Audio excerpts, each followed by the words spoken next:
Mesdames, messieurs, bonjour, Quay. Écoutez, aujourd'hui à Coconut Podcast, nous avons une invitée, mais alors là, nous pouvons nous dire une invitée de marque à Coconut Podcast. On se doit de dire qu'à l'émission, on reçoit de grandes personnalités, mais alors là, aujourd'hui, c'est avec honneur, respect qu'on reçoit. Dans un premier temps, elle est députée, oui, de la circonscription d'Anjou-Louis-Riel, mais elle a été vice-première ministre du Québec. Imaginez les responsabilités de 2014 à 2017 à l'Assemblée nationale du Québec. Aujourd'hui, elle est porte-parole de l'opposition officielle. Elle est à la protection du consommateur, mais également à développer l'entrepreneuriat féminin. Donc, elle s'occupe des dossiers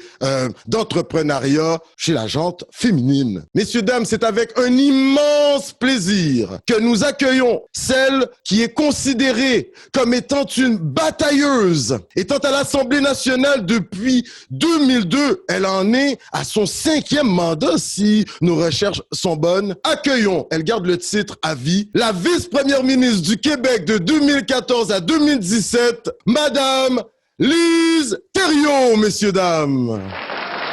Bonjour Alain! Madame Thériault, Lise Thériault, de vous avoir, c'est incroyable. J'en suis bouche bée de vous avoir à Coconut Podcast. Incroyable. Tout un honneur. C'est incroyable.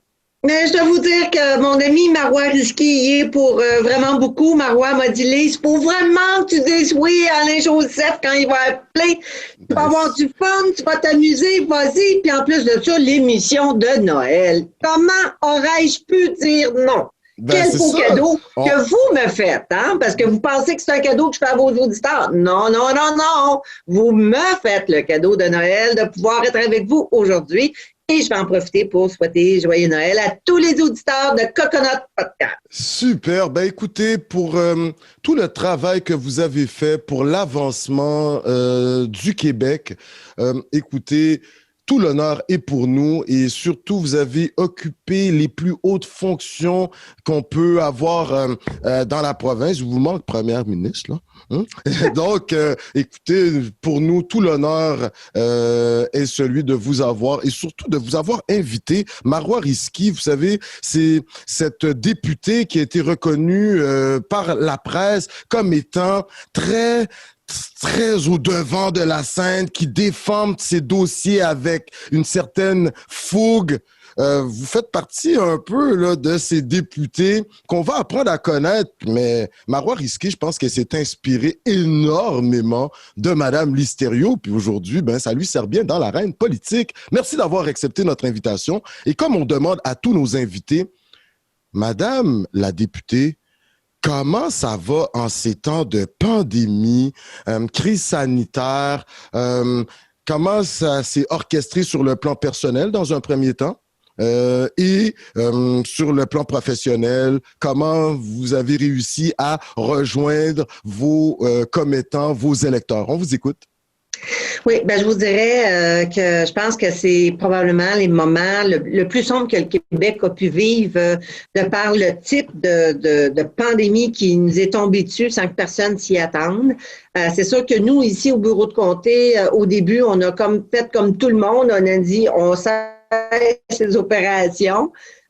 Puis j'ai mis tout le monde en télétravail, moi y compris. Donc, on a passé beaucoup de temps en télétravail parce que, contrairement à ce que les gens peuvent penser, nous, les députés, en temps de pandémie comme ça, le téléphone sonne. Hein?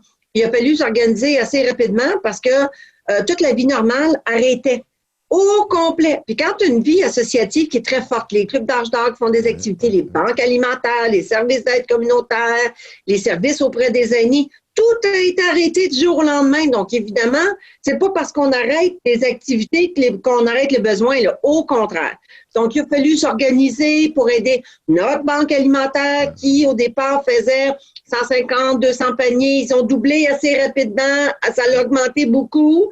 Faire la banque alimentaire. J'ai appelé des entreprises dans le parc industriel Anjou pour qu'ils puissent nous aider à aider notre banque alimentaire pour aider les gens. C'est plus, je vous dirais qu'on a été très, très, très sollicités par les citoyens qui se retrouvaient complètement démunis. Donc, l'équipe du bureau de comté a dû réagir rapidement parce que tout au ralenti, mais les besoins sont encore là. Donc, ici, ça a été un travail de tous les instants, juste de faire les appels pour demander aux entreprises du parc industriel d'Anjou, les épiciers qui sont en Anjou, de venir aider les gens. Ils ont répondu oui à mon appel. Merci infiniment. Donc, je pense que ça nous a aidé à au moins sécuriser.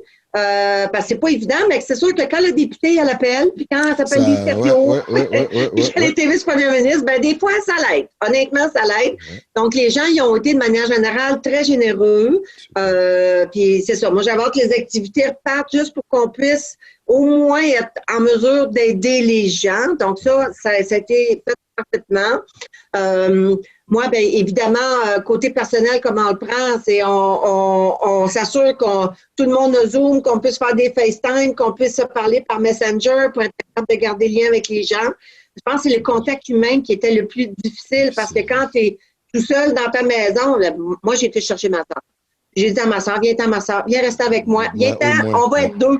On est deux tout seuls. Viens-t'en avec moi. On va avoir plus de fun.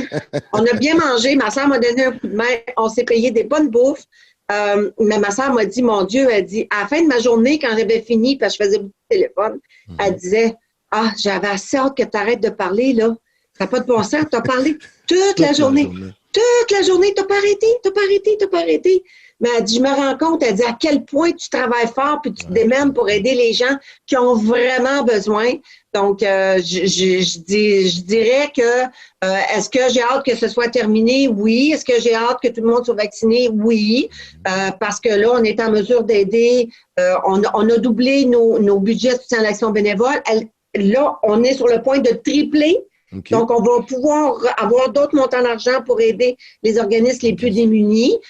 Donc, c'est sûr que ça va aider, mais je pense que autant au mois de janvier où ça sera probablement encore plus difficile. Donc, vos auditeurs vont savoir que les députés auront à leur disposition des montants d'argent pour aider les organismes communautaires qui, eux, les aident parce qu'on ne peut pas vraiment faire de l'aide directe là, à une personne, mais on aura des ressources. Donc, merci à la ministre qui est responsable du dossier d'avoir accepté d'augmenter encore nos enveloppes.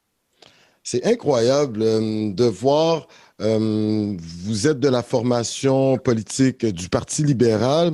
On voit que vos collègues ont été très actifs en ces temps de pandémie sur les réseaux sociaux à relayer l'information ministérielle, gouvernementale, de la santé publique. Ça, j'ai trouvé ça intéressant.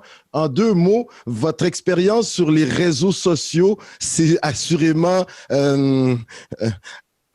quintuplé, je dirais. Vous, quand retenez-vous? Allez-vous garder cette manière de travailler post-pandémie, oui, par exemple, Mme Thériault? Oui, bien, c'est sûr que moi, j'ai toujours dit que quand le gouvernement fait des bons coups, bien, il faut le dire. Et quand le gouvernement fait des mauvais coups, bien, il faut le dire aussi. Puis en temps de pandémie, bien, je pense que c'est important que l'information puisse se diriger vers les citoyens. Fait qu'avec les médias sociaux, on en a profité. Mais le gouvernement nous donnait l'information aussi. Donc, il faut qu'eux continuent de nous mettre dans le coup et de nous donner l'information s'ils veulent qu'on alimente les citoyens qui nous suivent sur les médias sociaux, que ce soit Twitter, Instagram, Facebook. La plupart des députés, on est tous devenus très ferrés, ainsi que les gens de nos bureaux de comté pour pouvoir relayer cette information-là, évidemment. En effet.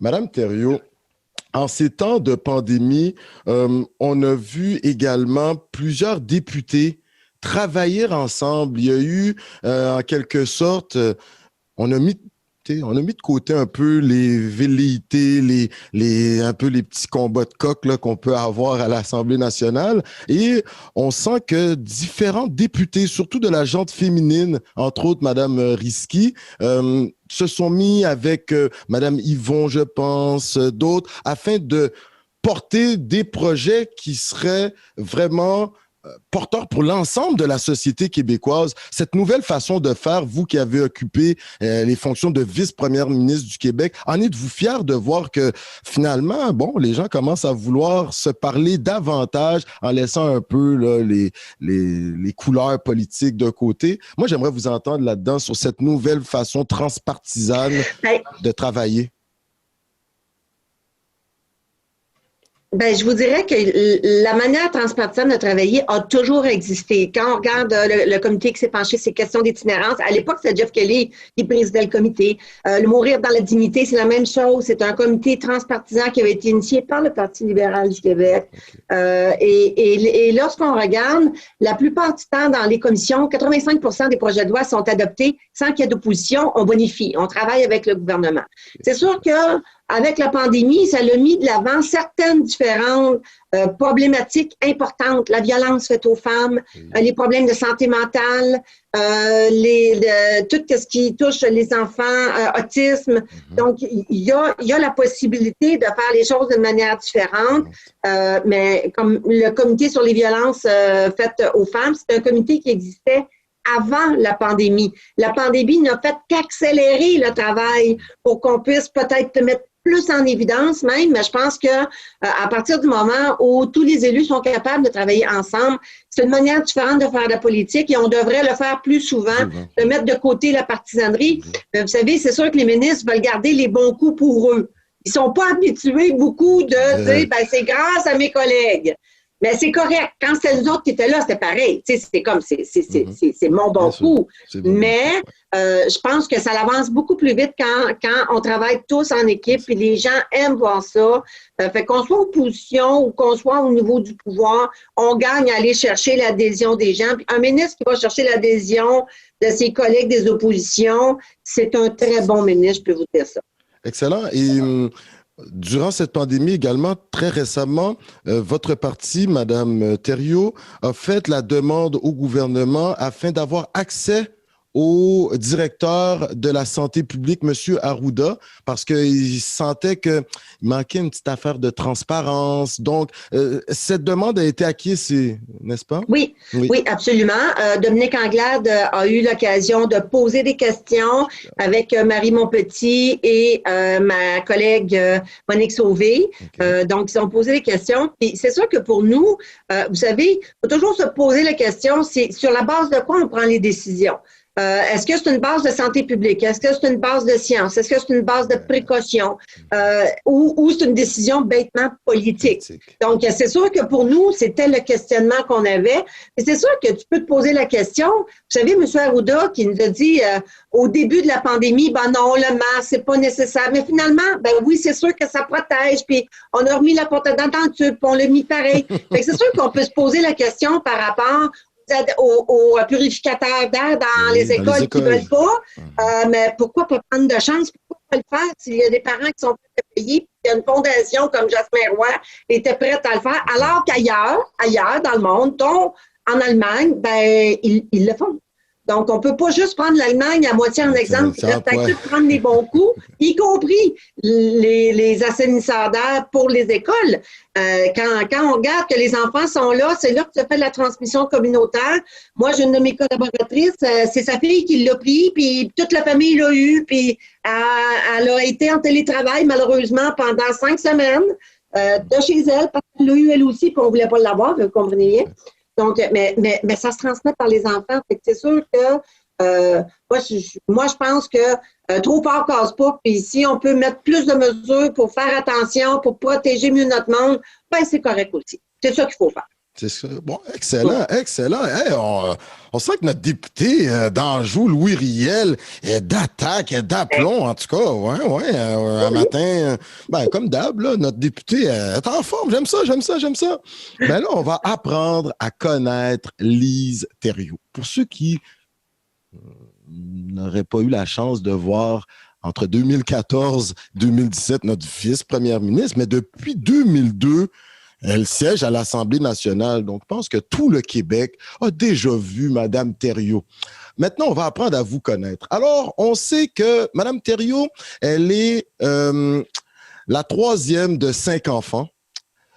Son papa nous vient du Nouveau-Brunswick, un endroit qui s'appelle Saint-Léon. C'est bien ça? Saint-Léolin. Saint-Léolin. Excellent. Puis là, Saint-Léolin, ben, c'est en Acadie. J'ai une question très rapidement pour Mme Thériault. Le chiac, est-ce que vous êtes capable un petit peu, là, cette langue un peu bilingue, là, qui emprunte certaines sonorités, même, je dirais, autochtones ou autres? Es-tu capable une petite affaire? Une petite affaire, je pourrais vous dire, wait me at the corner, m'en vais back at the vue. Ça, c'est, attends-moi sur le coin de la rue, on s'en va au cinéma. Vous êtes une vraie. Puis je vous dirais aussi, plug la bombe. Plug la bombe? Oui, tu tires la plug, puis tu plug la bombe. Plug? Wow! Oui. Tire la plug dans notre jargon courant. Nous, ça pourrait dire c'est le banquier qui coupe les vivres. Okay. Ça veut dire simplement débrancher quelque chose. Puis plug la bombe, ça voulait dire de brancher la bouilloire pour faire du café. Parce que c'est une bombe à eau. Plug la bombe. Ça, c'est ma grand-mère. C'est ça, ma mère, elle ne comprenait pas du tout la première fois qu'elle a mis les pieds là. Plug la bombe. Ben, écoutez, vous venez de passer le test, Acadie, à Coconut Podcast, parce que nous autres, on a eu la chance de se rendre un peu, puis là, on a entendu d'oreilles vraies le chiac, puis là, on trouvait que ça ressemblait à du créole, une petite affaire un peu, mais Mme Thériault, c'est pas juste dans sa bio que c'est écrit Acadie, mais non, OK, on aime ça, Alain, j'ai été nommée citoyenne honoraire de la ville de Saint-Léolin. On m'a fait une opération petite séduction et j'ai les clés de la ville. Donc, eux, ils étaient fiers de voir une descendante de leur village, était vice-première ministre du Québec et on m'a invitée il y a 4 ans. J'ai été séduite par le village de mon père. J'ai pu voir la maison paternelle, alors que moi, je n'avais jamais été dans le village de mon père, même toute petite, parce que quand on partait avec les 5 enfants, ma mère me laissait toujours chez ma grand-mère, chez mes tantes. Elle n'amenait pas les 5 enfants avec elle là-bas. Là. Déjà, juste la run en auto, là, c'est 14 heures de voyagement avec 5 enfants. On oublie ça. Habituellement, elle en laissait une ou deux en chemin et je n'ai jamais... En passant, elle les ramassait. C'est ça. En passant, elle nous ramassait. Mais donc, ça m'a fait vraiment très chaud au cœur qu'on me fasse cet honneur-là. Et j'ai toujours été très fière de mes racines acadiennes. Regardez, j'ai même un drapeau ici. Ah ben oui, avec l'étoile en main. L'étoile est là, absolument. C'est une vraie, sérieux, là? Wow, that's nice. Vraiment. Oui.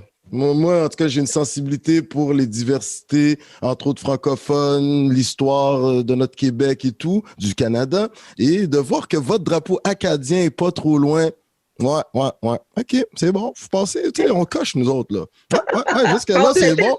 Puis, Mme Thériault, ça aussi, vos racines acadiennes, est-ce que c'est ça qui fait en sorte que vous êtes une amatrice de pêche? Ben, ça, honnêtement, j'aime la pêche, c'est vrai. C'est le père de mon fils qui m'a emmené la première fois aller à la pêche. Donc, c'est pas de famille, c'est pas de mon père. Monsieur Terrien. Oui, absolument. OK. Et lui, quand il m'a emmené à la pêche pour la première fois, j'étais comme une petite fille. Et j'ai adoré ça. Donc, je peux vous dire que je mets mes verres après mes hameçons. Je peux couper mon verre en deux avec mes doigts. Je me rince les doigts dans l'eau comme tout le monde. Je suis capable de manger une sandwich après sans problème. Et donc, je suis vraiment j'adore la pêche. J'avais appris à faire mes filets de poisson, mais là, ça fait longtemps que je n'ai pas été. Donc, je ne suis pas sûre qu'il n'y aurait pas d'arrêt. Poisson des chenaux? Non, pas les poissons des chenaux, le doré. Le filets de doré. Oh oui, les filets de doré, le doré.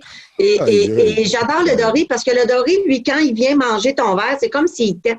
Donc, il faut toujours être à l'affût parce que c'est des petits signes de rien pour senser la sensibilité de la ligne parce que ça, c'est lui ou moi. Hein? C'est qui va avoir le verre ou le poisson. et le brochet, parce que le brochet, c'est combatif. Quand tu ramasses un brochet, parce que là où il y a du doré, il y a habituellement du brochet, quand tu lances ta ligne puis tu as un brochet qui pogne, ben, le brochet, lui, il veut pas. Ben, il est très combatif, fait que c'est hyper le fun. Et je dois dire que dans ma vie, il m'est arrivé d'avoir sur le même hameçon, j'avais un beau rapala avec des petits pieds et j'ai eu un doré et un brochet. Donc, on essaiera de faire ça.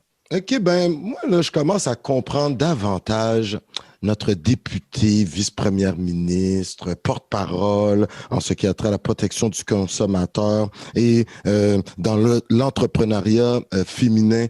Vous êtes une battante, une batailleuse, mais le fait d'aller à la pêche puis avoir à se battre avec ces poissons qui se démènent dans l'eau, là, est-ce que c'est peut-être là vous tirez un peu ce côté combatif ou ce qu'on ne on ne se laisse jamais faire ou avoir, là? Je vous écoute, c'est intéressant.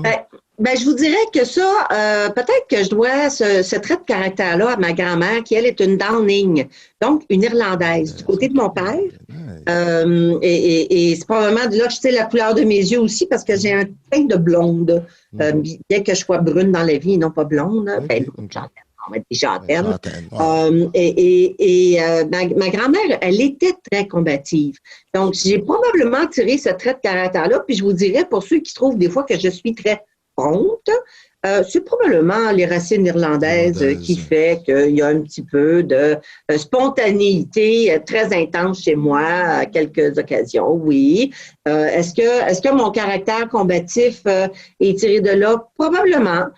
Probablement aussi parce que je pense on peut surtout pas nous dire que tu es né pour un petit pain, que tu n'es pas né pour ça non plus. Non, dans la vie, il faut être capable de dire moi, je suis capable de faire ça. Puis vous savez, mon fils, quand il était petit, il disait maman, je suis pas capable. Je disais non, tu dis pas ça. Dis-moi, maman, j'ai de la misère. Peux-tu m'aider? Maman, j'aimerais ça. Moi, j'ai toujours dit, non, c'est pas vrai que tu n'es pas capable. Tu peux faire tout ce que tu veux dans les vies. Là, il y a une question de motivation, de persévérance. Puis moi, je suis pas dur comme faire que quand on dit, je vais réussir, c'est là que je m'en vais, on se fixe l'objectif, on est capable d'y aller. Peu importe. Le passif, notre famille, les mauvais pas qu'on a eus dans la vie, toutes les épreuves qu'on a eues, on est toujours capable de dire, oui, c'est vers là que je m'en vais, puis je vais y réussir contre vents et marées. Et c'est vrai dans la vie personnelle, c'est vrai dans notre vie professionnelle, c'est vrai en politique aussi. Je pense que peu importe le passif, il faut toujours être capable, surtout être capable de transmettre ça à nos enfants, puis dire, nos enfants, nos petits-enfants, dire non, gars, pas capable, il est mort, son petit frère, ça peut y essayer, comme on disait dans le temps. Mais c'est comme, non, tu as de la misère, je vais te montrer, je vais t'aider, mais dis-moi pas que tu n'es pas capable, tu es capable de faire des grandes choses. Et je pense que c'est peut-être une phrase qu'il faut toujours retenir puis dire surtout à nos enfants. Ben, en tout cas, moi, dans le milieu de l'enseignement, enseignement secondaire, on se doit de motiver les jeunes, surtout en adaptation scolaire. Dis-moi pas que tu n'es pas capable. Tente, puis tu vas y arriver. Mais ce trait de caractère également, ne vient-il pas de papa? À un certain moment, 5 enfants, mais on sait que papa va aller travailler en Ontario en construction. Et Madame Thériault, va être mise au monde sur les terres ontariennes à Toronto. Et là, ce trait où ce que papa quitte le Québec pour aller, comme on dit par chez nous, aller chercher la vie. Donc, est-ce que ça également, en observant papa, maman, se sacrifier pour les enfants, Lise Thériault va se dire, écoute, moi, là, dans la vie, je vais réussir, je vais faire en sorte que mes parents soient fiers de moi parce que tu vas véritablement, mais tu vas faire des études comme réceptionniste, secrétaire, commis comptable. Puis là, très jeune, à 21 ans, écoute, ta carrière va commencer. Là, c'est quelque chose d'assez incroyable, véritablement. Tu vas être directrice des ventes et des pubs dans une agence. Puis c'est là que tu vas rencontrer celui qui t'a passé l'entrevue, qui est le père de ton fils, Monsieur Terrien, Gérard de son prénom. Il a le béguin à ce moment. Et puis, voilà. Puis finalement, écoute, vous allez faire un bout de chemin ensemble, comme on dit, et vous allez même être partenaire d'affaires, vous allez fonder un journal. Puis ça, c'est intéressant. l'Hystério commence, on voit, à s'intéresser au milieu des affaires. Ça, j'aimerais t'entendre parce que par la suite, tu vas t'impliquer dans les chambres de commerce. Ce journal qui a également porté, on appelait également, ça a de l'air, la nouvelle édition. Hein, tu corrigeras un peu pour nous, mais c'est un journal, c'est le journal des gens d'affaires de l'époque. En 93, tu vas fonder ça avec Monsieur Terrien. J'aimerais t'entendre là-dessus, ton intérêt pour les affaires et surtout comment tu viens à fonder ce journal. Moi, c'est incroyable ça. Ouais. Oui, faut dire que quand moi je suis partie jeune de chez moi, mais j'ai quand même fini au moins mon secondaire 5 avec la formation professionnelle en plus. Super.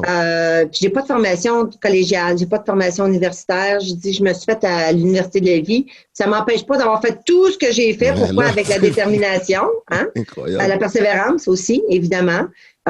Puis quand j'ai commencé à travailler dans la compagnie de publicité, j'étais réceptionniste. Puis je voyais les vendeurs, mais je faisais les payes des vendeurs aussi.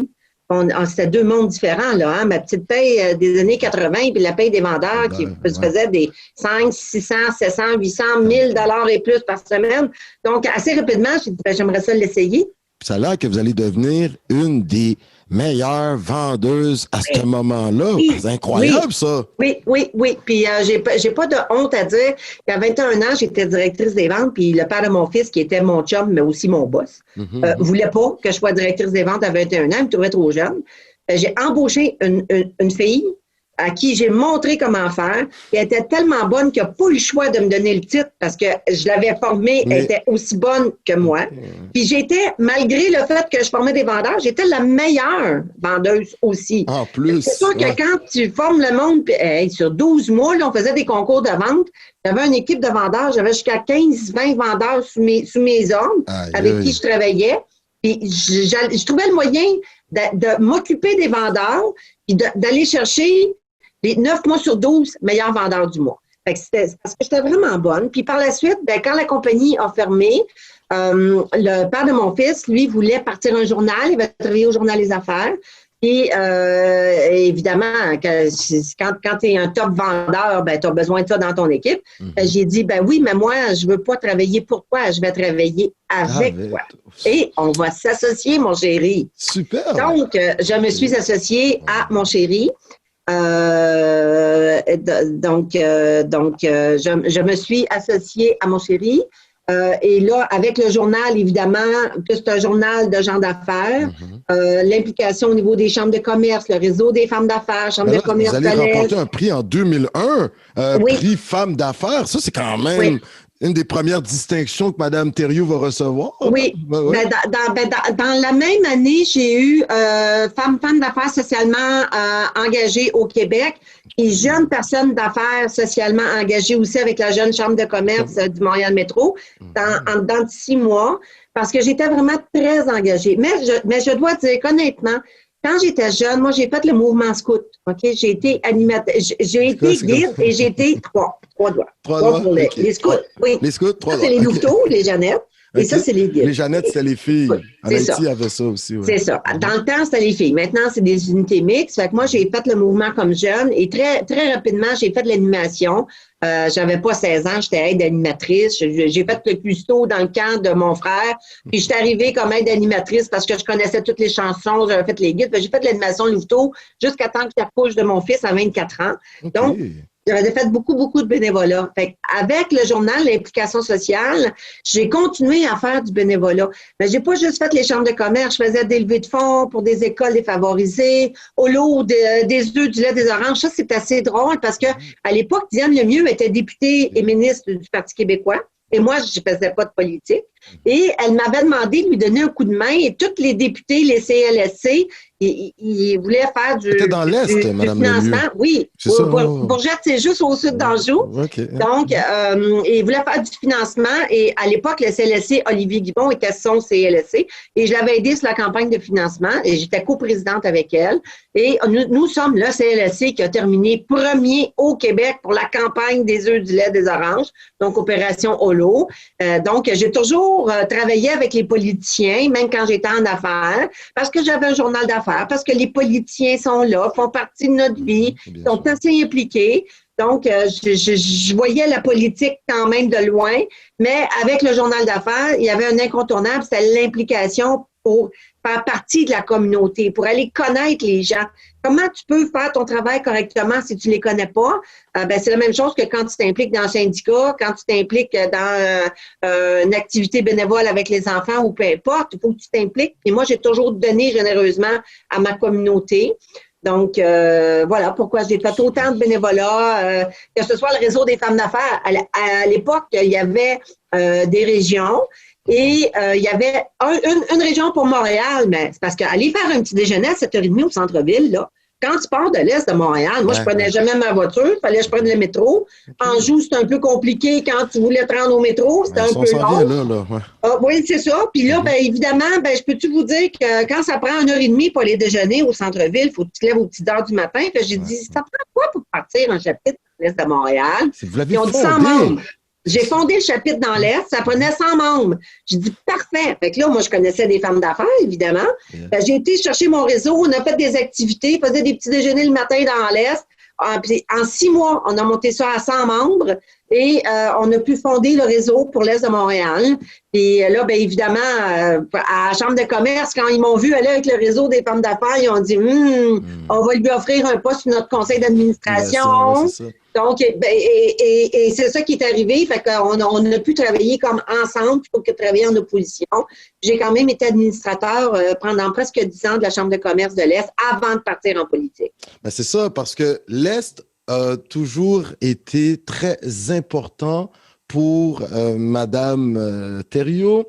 Vous êtes députée de l'Est, vous allez fonder ces réseaux-là, vous allez être impliqué à la Chambre de commerce de l'Est, parce que ça, il y a la Chambre de commerce du Montréal métropolitain, mais on retrouve celles qui sont à l'Est, assurément dans l'Ouest, bon, un peu comme ça. En vous impliquant dans ces chambres de commerce, votre but, c'était de développer l'Est. On voit que notre gouvernement, il y avait Madame la mairesse aussi qui était là, Madame Plante, ils étaient vraiment, comme contents de l'annoncer. Puis moi qui est né un peu à Montréal-Nord, à l'époque, de voir que l'Est va recevoir un REM. Pour moi, il y a une station qui s'arrêterait à Marie-Victorin, il y en a une autre qui irait un autre tracé, on a la ligne bleue que ça fait longtemps qu'on attend. L'Est commence à être pris en considération.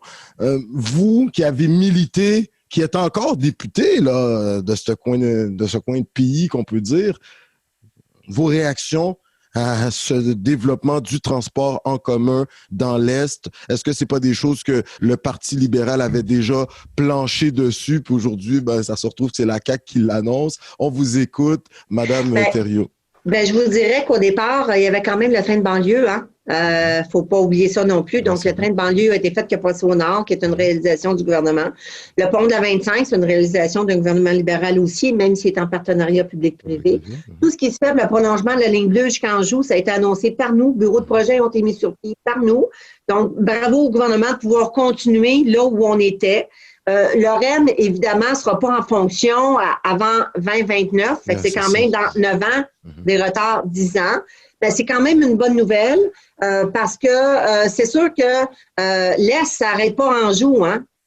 Tu as beau prolonger le métro jusqu'à Anjou, l'Est ne s'arrête pas en Anjou. Et tout le secteur de Montréal-Nord, Rivière-des-Prairies, Pointe-aux-Trembles, c'est enclavé. Et il faut être capable de faire en sorte que ces gens-là, quand ils viennent au centre-ville, puissent trouver leur compte. Fait que moi, je suis bien contente de voir qu'on va pouvoir avoir des nouveaux modes de transport.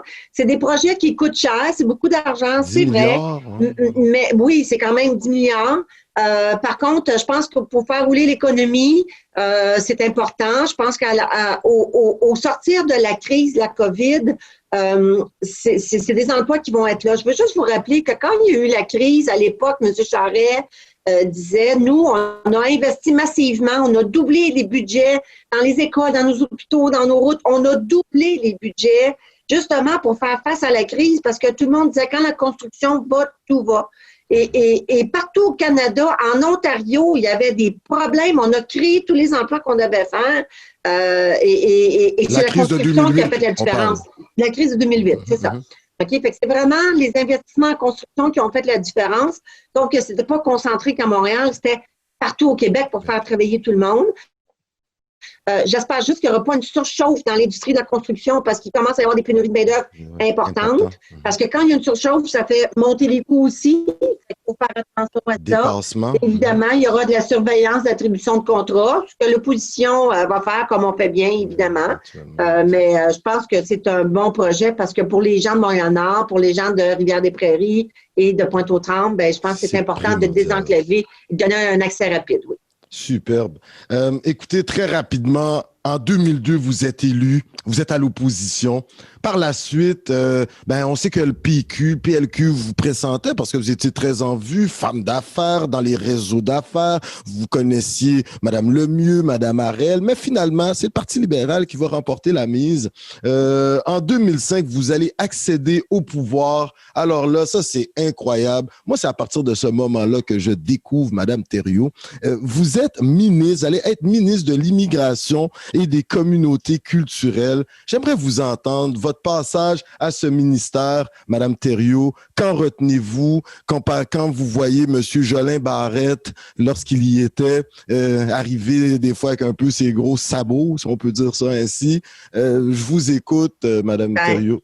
Ben, je vous dirais que c'est un très beau ministère pour faire ses classes, son apprentissage, parce que c'est un ministère qui est très humain. Et ce ministère-là, pendant 2 ans, j'ai été là comme ministre responsable de l'immigration et des communautés culturelles. Et je peux vous dire que je faisais des activités, là, ça n'avait aucun bon sens, des fois 3 par soir, 4 en arrivant dans mon comté, la fin de semaine, parce qu'il y a beaucoup de communautés. Hein. Le Québec est riche de ces communautés qui ne sont pas juste à Montréal. Au niveau, exemple, de la communauté haïtienne, bon, tu as la Jeune Chambre de commerce haïtienne, mais tu as l'Association des médecins haïtiens, des infirmières haïtiennes, des professeurs haïtiens, des ingénieurs haïtiens, plus tous les petits groupes comme la Perle retrouvée et tous les autres, la Maison d'Haïti, c'est ça. Moi, ce que j'ai en Anjou, c'est le Chora. Bon, donc, oui, en Anjou, il y a le Chora. Donc, c'est un effet multiplicateur. Donc, tu es toujours avec les gens. Il faut que tu sois sur la base, il faut que tu sois sur le terrain. Mais c'est un ministère qui t'apprend à connaître le monde, à travailler avec les gens, être capable de comprendre, de rendre beaucoup plus humain par rapport aux besoins, aux difficultés. Et au ministère de l'Immigration, je vous dirais 2 choses que je retiens. C'est tout l'avancement sur la reconnaissance des diplômes, parce qu'à l'époque, il n'y avait pas grand-chose. Il y avait Michel Courchaine qui avait travaillé un peu, mis sur pied le comité Bazirbi. Le reste a été fait par moi. Le guide Apprendre au Québec, pour quand les gens arrivent ici, qui n'existait pas, qui aujourd'hui fonctionne en plusieurs langues, pas juste en français, pour justement que les gens puissent savoir. Le test des valeurs, c'est un peu... Le thème des valeurs était dans le guide aussi, pour qu'on sache qu'ici, une femme, c'est l'égal d'un homme, puis une femme a le droit de voter, puis il n'y a pas de violence conjugale chez nous, parce que sinon, c'est la police qui s'en va dans le dossier, puis c'est des accusations. Donc, il y avait quand même beaucoup de choses à faire. On partait de loin. C'est un ministère qui est très humain. Puis je vous dirais que faut être capable de comprendre les gens pour être capable de les aider. Et c'est vrai pour toutes les communautés. C'est vrai pour toutes les communautés. Faut être capable de les comprendre d'abord si on veut les aider. On le voit, hein, lorsqu'on va zioter vos différents réseaux sociaux, vos pages Internet, vous avez énormément de photos avec les gens des communautés culturelles. Ça, là, ça tu sais, direct, tu le remarques. Tu te dis, OK, puis si on vous suivait depuis, tu sais, ça reste vraiment un élément fort, clé dans le développement de votre circonscription, mais également du Québec. Puis, on vous suit, là, parce que en 2008... De 2008 à 2010, vous allez être également ministre des services sociaux. Donc, vous allez être appelé à travailler avec, par moment, les plus démunis, ceux qui vont subir les affres du système. J'aimerais vous entendre en 15 secondes votre passage à ce ministère. Mon plus beau souvenir, l'adoption des enfants à Haïti après le tremblement de terre. L'adoption internationale fait partie des responsabilités des services sociaux. À l'époque, c'est moi qui l'avais. Et on a été capable de rapatrier tous les enfants du Québec. Normalement, le Québec, c'est à peu près 60 adoptions par année, 55, 60.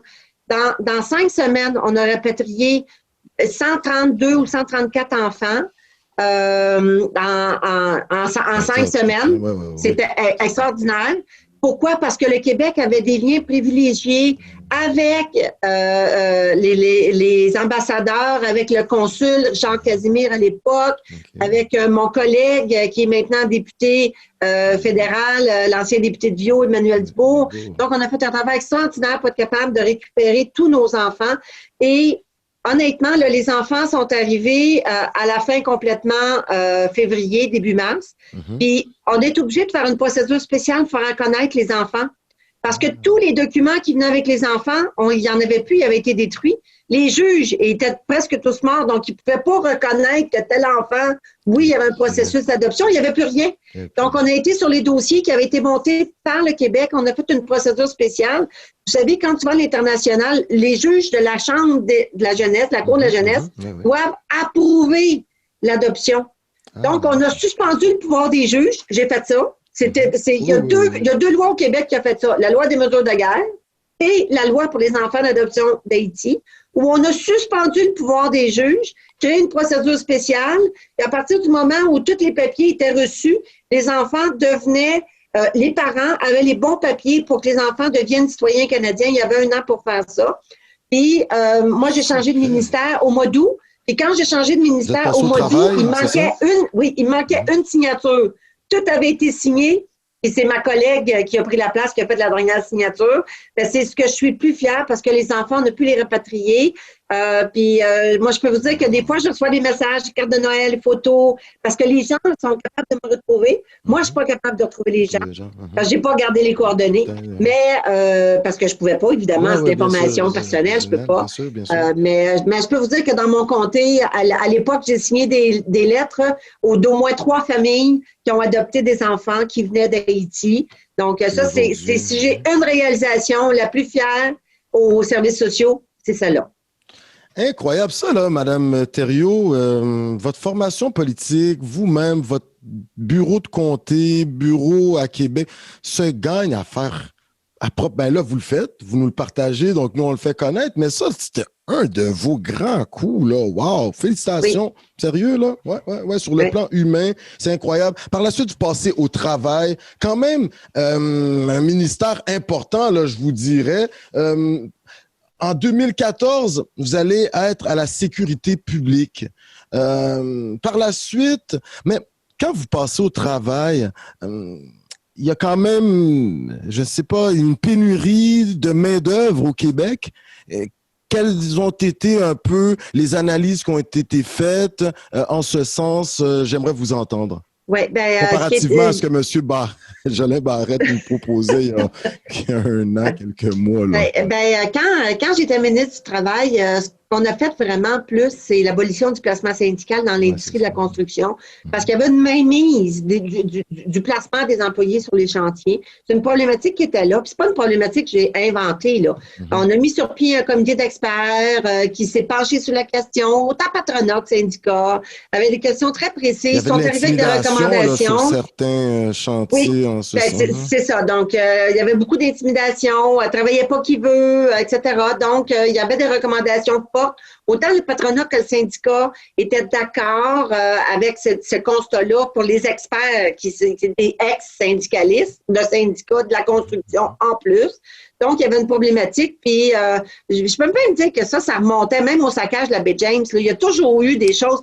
Mais c'est pas évident de faire changer les mentalités, surtout quand tu es habitué de faire ça comme ça, puis tout le monde trouve son profit. Fait que finalement, M. Charest, lui, m'a dit, Alice, go, vas-y. Puis, on a changé le mode de fonctionnement en se disant, il sera peut-être pas parfait, mais ça va être mieux parce que tu vas avoir une chance égale, que les femmes puissent trouver leur place dans l'industrie de la construction, pour que les gens issus des communautés culturelles puissent trouver leur place dans l'industrie de la construction aussi. Puis là, c'est sûr qu'avec les pénuries de main-d'œuvre, ça doit aider que les gens puissent passer un peu plus. Et à cette époque-là, c'est là où les gens se souviennent aussi de ma prise de bec avec Michel Arsenault. Parce qu'en commission parlementaire, il venait de passer 20 minutes à me dire comment que c'était pour pas être bon, puis que je brisais quelque chose qui n'était pas brisé. Député vers la Gaspésie. Mais pas aller de l'avant. Ouais. Oui, c'est ça. Ouais. Ben, c'est ça, tu sais, mais là, il y a eu les chantiers qui ont débordé, ils ont paralysé les chantiers, ils ont sorti des jeunes, ils les ont tabassés. Donc, là, c'était assez fort. J'avais des menaces de mort, j'ai eu plus de sécurité, 2 gardes du corps. C'est pour ça que vous allez accéder en 2014 au ministère de la Sécurité publique? Ça aussi. Puis là, on sent que vous vous rapprochez du vice-premier, tu sais, comme de la vice-première. Comment on dit ça? Ben, Philippe Couillard, quand il m'a nommé, c'est ça, quand Philippe Couillard m'a nommé à la sécurité publique, il m'a nommé vice-première ministre en même temps. Yes. Et c'est fort probablement aussi tout le travail que j'avais fait dans l'industrie de la construction. Puis c'est sûr qu'avec la feuille de route que j'avais occupé beaucoup de postes qui étaient importants, intéressants. Donc, le fait d'être le numéro 2 du Québec, de diriger des conseils des ministres quand le premier ministre n'était pas là, d'aller représenter le premier ministre en mission aussi, c'est assez intéressant. Moi, j'ai été 2 fois voir les assermentations de président en Haïti. 2 fois. Oui, donc le président Martelly. Madame. Oui. 2 fois, j'ai été faire les assermentations. Le fait d'être vice-première ministre, ça te donne accès à ça. Donc, évidemment, j'ai adoré la fonction. J'ai eu la chance de pouvoir le faire pendant 3 ans et demi, ce qui est correct aussi. Hein? C'est une charge supplémentaire qu'on dépose sur nos épaules. C'est ce que les gens ne réalisent pas. Quand tu es député, tu as une charge de travail. On te donne un ministère, tu as une charge de travail supplémentaire. Des fois, tu occupes 2, 3 charges supplémentaires. Oui. Donc, c'est sûr que quand tu en as beaucoup, il faut que tu mènes beaucoup de dossiers en même temps. Puis la sécurité publique, c'est sûr que ça, c'est un gros dossier. Puis, honnêtement, là, j'ai eu droit à l'évasion en hélicoptère, les femmes autochtones à Val-d'Or, où les femmes ont été abusées. Puis ce qu'on m'avait dit, puis ce que j'ai vu dans le reportage, c'était 2 choses complètement différentes. À cette époque-là, j'avais 2 téléphones. J'avais un téléphone cellulaire rouge, un téléphone d'urgence qui était toujours ouvert. J'avais un autre téléphone. Fait que c'est sûr qu'à un moment donné, l'humain étant ce qu'il est, il m'est arrivé ce qui arrive à bien des gens, c'est en 2015, là. C'est ça. Il y en a trop. Il y en a trop. Je suis plus capable. Il y en a trop. Puis quand tu es performante, puis quand tu es bonne, puis que tu as toujours été la meilleure, tu veux continuer d'être la meilleure, mais tu peux juste te rendre compte que tu n'es plus capable. Fait que j'ai comme arrêté. J'ai arrêté complètement. Puis je suis partie 3 mois en congé de maladie parce que j'étais épuisée. Puis après ça, je suis revenue.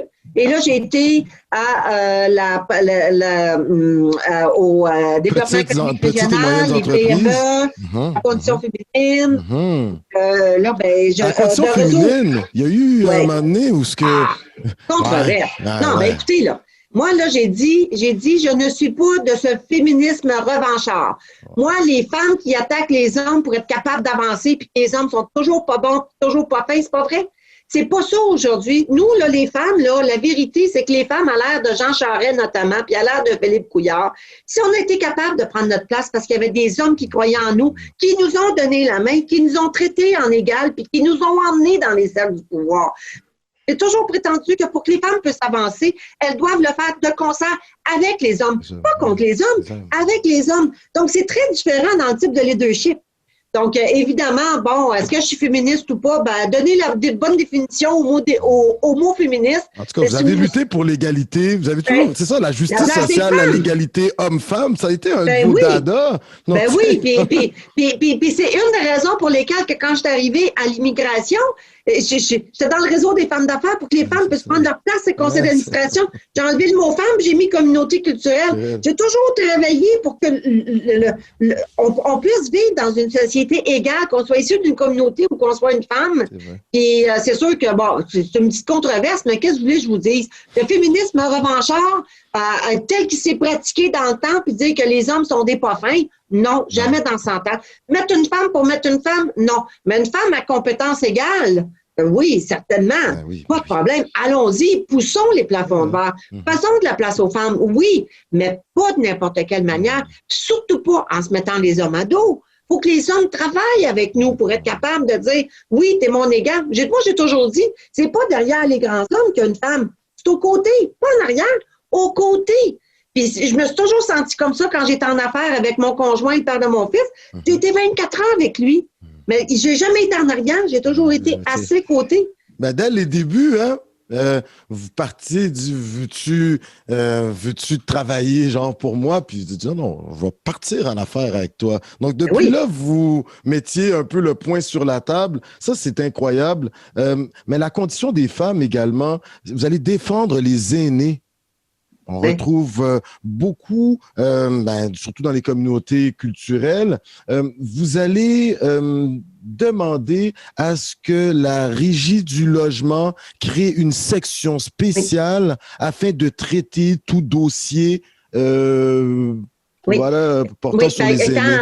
Mhm. quand j'étais ministre de l'Habitation et de la protection du consommateur, on avait déposé un gros projet de loi pour aider les aînés parce que les aînés, évidemment, tu sais, quand tu as 80 ans, là, ça ne te tente pas d'aller devant un tribunal. C'est stressant. Tu comprends pas ce que le juge va te dire. Sans compter le nombre d'analphabètes fonctionnels, peu importe qu'ils soient issus des communautés ou de nos aînés, qui ne savent pas écrire. Moi, je connais des gens de mon âge qui ne savent pas écrire. Ils ne savent pas lire non plus. Ils écoutent la télé. Tu sais. Fait que là, ces gens-là, tu leur demandes d'aller te battre en cours pour faire respecter tes droits, très difficile. Donc, dans le projet de loi, il y avait des mesures. La CAQ est arrivée, a fait adopter le projet de loi pour qu'on puisse accompagner les aînés. Et dernièrement, lors de la dernière étude, on s'est rendu compte que quand tu vis dans une résidence pour aînés, tu peux contester une mesure, mais c'est pas applicable à tout le monde. On a dit, attends une minute, là. Attends une minute. Là, avec la pandémie, là, tu es en train de me dire qu'il y a quelqu'un qui a payé pour son entretien ménager, qui n'a pas eu d'entretien ménager pendant 3 mois.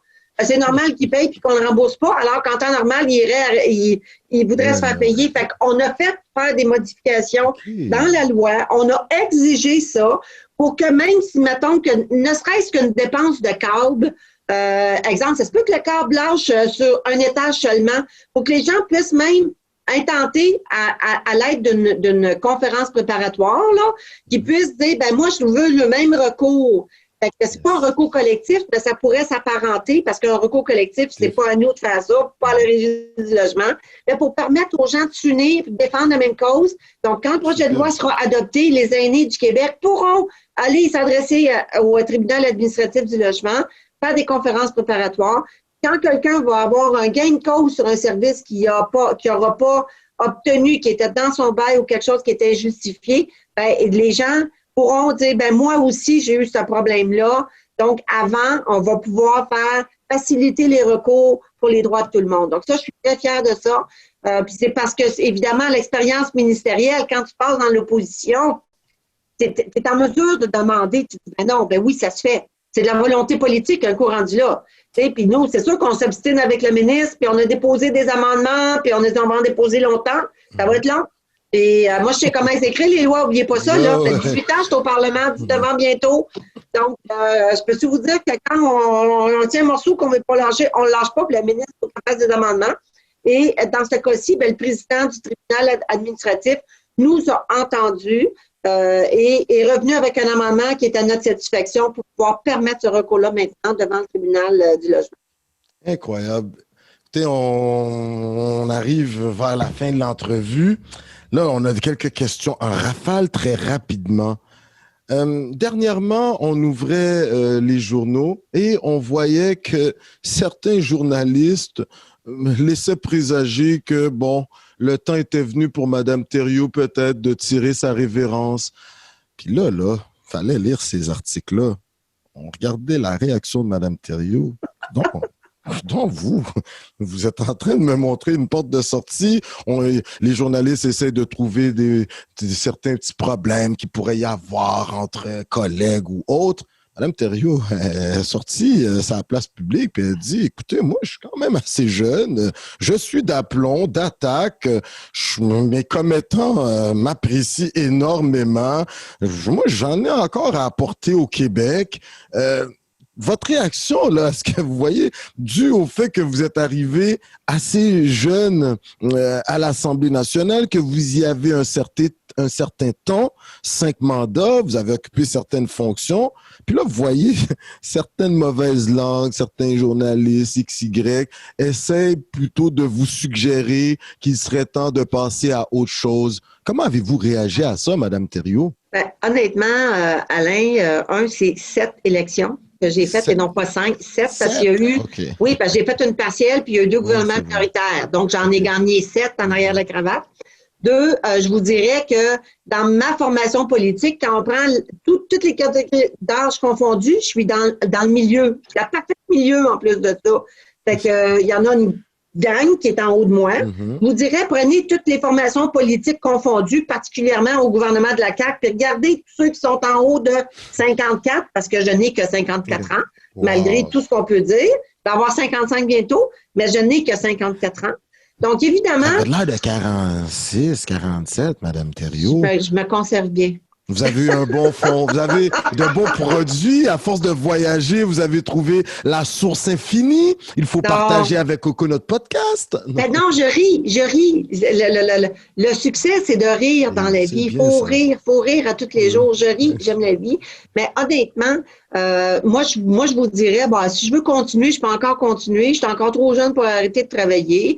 Puis, je vais dire, comme j'ai répondu, honnêtement, là, je m'entends très bien avec Dominique Anglade. C'est ma chef. Je suis fière d'elle. Il n'y a pas de chicane. Puis, c'est ça qui est particulier, c'est que moi, je m'entends bien avec tout le monde. Fait que, on peut peut-être, il y a certainement des mauvaises langues. Peut-être que les autres formations politiques aimeraient peut-être bien que je quitte, là, mais honnêtement, c'est une décision qui me revient. Je la prendrai en temps et lieu. Mais je pense qu'avec toute la fougue et l'énergie que vous venez d'entendre, là, honnêtement, j'ai pas de l'air d'une fille qui s'en va. Puis savez-vous quoi? Peut-être que je pourrais m'en aller, mais je déciderai en temps et lieu, c'est dans 2 ans. Mais ça, c'est une décision qui va m'appartenir.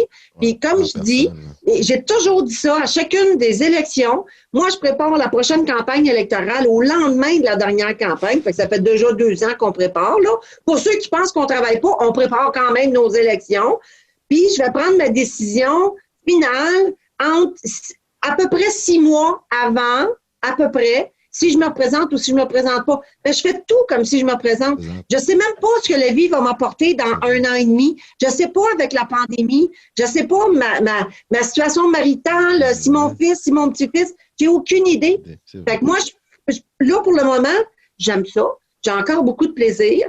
Puis, vous savez, oui, je suis la doyenne en expérience du Parti libéral du Québec, mais je suis pas la plus vieille du Parlement. Puis moi, je pense qu'un Parlement, c'est composé de la richesse de tous ces gens, les jeunes et les moins jeunes, ceux qui ont beaucoup d'expérience, puis ceux qui ont des diplômes, puis ceux qui n'ont pas de diplôme comme moi. Ben moi, j'ai une expérience terrain, puis j'ai une expérience politique. Dites-vous que la journée que moi, je quitte, là, dans ma formation politique, les autres élus qui demeurent présentement ont été élus en 2007 et il y en a 3. Fait que c'est une mémoire collective, ça. Ben, c'est ça que j'allais dire. C'est important que les partis politiques oublient très souvent, parce qu'à moi, je me souviens de 2002 jusqu'à 2007 et je suis la seule qui a cette expérience-là. Mais je me souviens des décisions qu'on n'a pas prises ou quand on a changé d'idée pour telle raison, autant dans l'opposition, parce que j'ai commencé dans l'opposition, qu'au gouvernement. Madame, vous êtes incroyable. Vos réponses, mais c'est comme de l'eau en bouche. Vous connaissez vos dossiers, vous connaissez votre Québec, votre international. C'est incroyable. Hein? Moi, là, je viens de faire une grande entrevue. Là, je viens de découvrir. On la connaissait déjà, mais là, j'ai eu la chance de vous parler. C'est incroyable. Madame Thériault, un instant. Alors, nous allons poser la question du Club des Amis à Madame Thériault. La question du Club des Amis, c'est la question de nos internautes. Alors, Madame Thériault, êtes-vous plus millefeuille ou gâteau au fromage? Gâteau au fromage. J'aime pas le sucré du millefeuille, je l'enlève. Ah ouais, c'est moi, c'est lui. Je le donne à la personne qui est avec moi. Non, gâteau au fromage, oui. Gâteau au fromage, excellent. On sait que vous faites beaucoup de marches. Est-ce que vous vous arrêtez par moment pour faire un peu de lecture? Si tel est le cas, auriez-vous un livre à nous suggérer, un livre que vous avez lu et que vous aimeriez que tout le monde le lise, ou peut-être une série, un film, un documentaire que vous aimeriez que les plus jeunes, les moins jeunes aillent regarder, ou voilà, un endroit à visiter, une suggestion? Une suggestion, je vous dirais que j'écoute pas beaucoup la télévision. Beaucoup de temps, hein? Les nouvelles. Mais j'ai aimé Fugueuse. parce que Fugueuse, c'était la vie, c'était la vraie vie. Les derniers téléromans aussi qui sont sortis, honnêtement, ça se rapproche de la réalité. Puis j'ai pas vraiment l'occasion. Faut que j'en enregistre plusieurs, puis après ça, il faut que je les écoute. Je lis en vacances. Mais je lis sur une liseuse électronique. Okay, fait que j'ai plein de livres là-dedans. J'ai des romans québécois, j'ai toutes sortes de choses. Il y a aussi des livres à l'eau de rose, des romans d'amour, je le dis. Je suis une grande romantique. Mais j'adore lire plus ce qui se rattache à notre histoire, ce qui se rattache à la guerre. Parce que ça, c'est des grands moments. Ça change le cours d'une vie, le cours d'une vie d'un pays. Tout ce qui s'appelle 39-45, la libération, c'est pour moi, ça vaut ça. Les personnages, les grands personnages politiques aussi. René Lévesque. C'est ça que j'allais dire. Il a même couvert les conflits armés, là. Donc, oui, c'est ça. Moi, je pense qu'il faut s'arrêter pour comprendre. J'ai hâte de lire les mémoires de Pauline Marois. J'ai tellement hâte. Mais moi, j'allais dire, j'ai quand beaucoup est-ce que vous écrivez votre livre? Oui, mais Madame Marois, on va parler dans une seconde, mais quand est-ce que vous allez écrire votre livre? Parce que moi, tant qu'on fait les recherches et tout, vous avez une carrière politique et même la dernière question est la suivante et vous ferez un tout avec Madame Pauline Marois qu'on va tenter d'avoir à Coconut Podcast parce qu'elle a tellement fait pour le Québec également. Moi, j'aimerais vous entendre réellement, Madame la députée, sur ce qui s'en vient, mais surtout la place, là, comment vous avez été inspirée et est-ce qu'on va avoir un livre de votre part? Ben, je vous dirais que c'est un projet qui sera là après la politique. Je vous dirais même que possiblement 3 tomes. Parce que mon plan est déjà fait. 3 tomes. Le premier partirait sur la vie politique, définitivement. Le deuxième serait probablement tout ce qui a précédé la politique, ma jeunesse, l'enfance, ma vie professionnelle. Et le troisième serait fort probablement l'après-politique. Je suis pas sur le point de l'écrire, mais... Donc, l'après-politique est encore loin. Un projet après, oui. Puis, vous savez, je pense que quand on lit les livres sur des politiciens, ça nous permet de voir des choses, de mieux les comprendre. J'ai lu dernièrement la biographie de Guy Ouellet qu'on accuse ou qu'on s'excuse. Puis, une des bios que j'aimerais beaucoup lire, c'est celle de Mme Marois. Puis, regardez, je vais vous montrer ici. Ça, c'est une lettre que Mme Marois m'a envoyée. Et c'est écrit « Merci pour votre témoignage » parce qu'il y a eu un témoignage pour Mme Marois. Je l'ai fait encadrer. C'est une pièce. Il y a eu un témoignage pour Mme Marois lorsqu'elle n'était plus première ministre et elle demeurera toujours la première femme à avoir été première ministre. Donc, j'avais fait une belle lettre de témoignage. Donc, elle m'a retourné une lettre personnalisée, signée. Ça m'a beaucoup touchée. J'ai l'occasion de rencontrer Mme Marois quand je vais en vacances des fois. Parce qu'elle va en vacances au même endroit que moi. Vers Baie-Saint-Paul, elle vient, Charles... Non, les vacances d'hiver, mais là, je suis pas partie, je suis ici, j'en prends pas de vacances d'hiver. Mais quand je prends l'avion pour l'hiver, je rencontre Mme Marois, puis j'ai toujours un grand plaisir. Puis j'ai hâte de la lire parce que je me dis, si moi, j'ai eu des embûches comme femme en politique, elle qui faisait de la politique dans les années 80, ça doit être encore multiplié par je ne sais pas trop combien. Et vous savez, moi, j'ai des anciennes collègues qui disaient, tu sais, moi, quand je suis arrivée ici, là, il n'y avait même pas de toilettes de femmes. Il n'y avait que des toilettes pour les hommes. Il n'y avait pas de toilettes de femmes. À l'Assemblée, madame? À l'Assemblée nationale, oui. Oui. Donc, OK. Donc, voilà les mémoires. Écoutez-moi, là, j'ai hâte de vous lire. Le mot de la fin est le vôtre, vos remerciements, mais avant tout, le Québec vous écoute, la francophonie. Si vous aviez quelques mots pour les plus jeunes et surtout pour nos aînés, on s'adresse à ceux-là aujourd'hui. Je vous dirais pour les aînés, je pense que on reconnaît une société de la manière dont elle traite ses aînés. Le fait que le Québec vaccine les aînés en partant, bravo. Bravo, on leur doit ça, donc je peux juste leur dire, ben là, je sais pas, c'est une question de temps où on va pouvoir vous prendre dans nos bras, vous serrer. Vous savez, moi, ici, à Anjou, j'ai des HLM et les aînés, je les prends dans mes bras normalement, puis je les embrasse. Puis je sais très bien qu'à l'approche des fêtes, quand ils font des soupers, très souvent, c'est un des rares contacts qu'ils ont. Fait que je peux juste vous dire que je vous embrasse, je vous prends dans mes bras, même si je le fais de manière virtuelle. Puis pour les jeunes, je peux juste leur dire, donnez du temps. Donnez du temps. Puis chaque fois que vous allez donner du temps pour faire du bien à quelqu'un, la vie va se charger de vous le remettre. Mais il faut d'abord et avant tout s'impliquer, donner du temps, aider les gens. Les jeunes ont plus de temps là, présentement.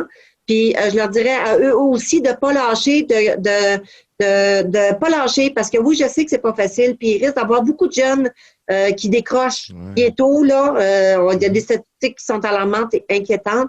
Mais je peux juste leur dire que dès que ça va rentrer à la normale, il faut aller se retourner, s'asseoir sur les bancs d'école. Il ne faut pas lâcher. Puis oui, peut-être que le chemin va se être plus vertueux, un peu plus long, mais il faut y arriver parce qu'avec les diplômes, ça fait toute la différence. Puis moi, je suis une des rares qui n'a pas de diplôme, qui a été capable de se rendre là où je me suis rendue. Mais c'est pas tout le monde qui est capable de faire ça. Mais c'est pour ça qu'avec beaucoup de fierté, j'encourage à terminer les études, la persévérance scolaire, c'est important. Donc, vos remerciements?